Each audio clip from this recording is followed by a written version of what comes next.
সুতরাং আজকের এই অনুষ্ঠানে এসে স্বাভাবিকভাবেই আমি কিছুটা নস্টালজিক। সেনাবাহিনী প্রধান, নৌবাহিনী প্রধান, বিমান বাহিনী প্রধান, অনুষ্ঠানে উপস্থিত অফিসার এবং সৈনিকবৃন্দ এবং দেশে বিদেশে অনলাইনে সংযুক্ত সেনা, নৌ ও বিমান বাহিনীর সকল অফিসার, জেসিও এবং সকল পর্যায়ের সদস্যবৃন্দ, আসসালামু আলাইকুম। প্রতিরক্ষা এবং প্রধানমন্ত্রী হিসাবে শুধুমাত্র দায়িত্ব পালনের অংশ হিসেবেই নয়, বরং একজন গর্বিত শহীদ সেনা এবং মুক্তিযোদ্ধা পরিবারের সদস্য হিসাবে আজকের এই অনুষ্ঠানে আপনাদের সামনে উপস্থিত হতে পেরে আমি অত্যন্ত আনন্দিত। আজকের এই ধরনের অনুষ্ঠান এবং এই প্রতিবেশ আমার কাছে নতুন নয়, বরং এই ধরনের অনুষ্ঠান দেখতে দেখতেই আমি বড় হয়ে উঠেছি।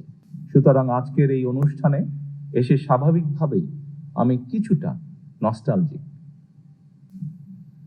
উপস্থিত সশস্ত্র বাহিনীর অফিসার এবং সৈনিকবৃন্দ, আমার শৈশব কৈশোরের স্মৃতির অনেকখানি দখল করে রয়েছে সশস্ত্র বাহিনীর কঠোর নিয়মানুবর্তিতা এবং দায়িত্বশীলতা। কুচকাওয়াজের শব্দ আর বিউগলের সুর আমার অতি পরিচিত।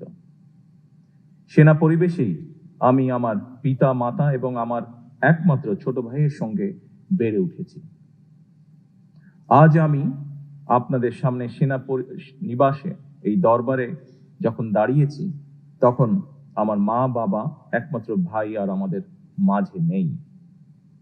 এমনকি আমাদের সকলের স্মৃতি বিজড়িত সেনানিবাসের বাড়িটিও আমাদের কাছ থেকে কেড়ে নেওয়া হয়েছে। সেনা পরিবেশে বেড়ে ওঠার কালেই অনেক প্রিয় মুখের কথা এই মুহূর্তে আমার মনে পড়ছে আজকের এই অনুষ্ঠানে। যারা আমার বেড়ে ওঠার দিনগুলোতে আমার পরিবারের সাথে খুব কাছে থেকে সম্পৃক্ত ছিলেন, আমার বাবার কর্মজীবনে পাশে থেকে তাকে সহায়তা করেছেন, গভীর শ্রদ্ধার সঙ্গে এই মুহূর্তে তাদের কথাগুলো মনে পড়ছে, তাদেরকে আমি স্মরণ করছি গভীর শ্রদ্ধার সঙ্গে।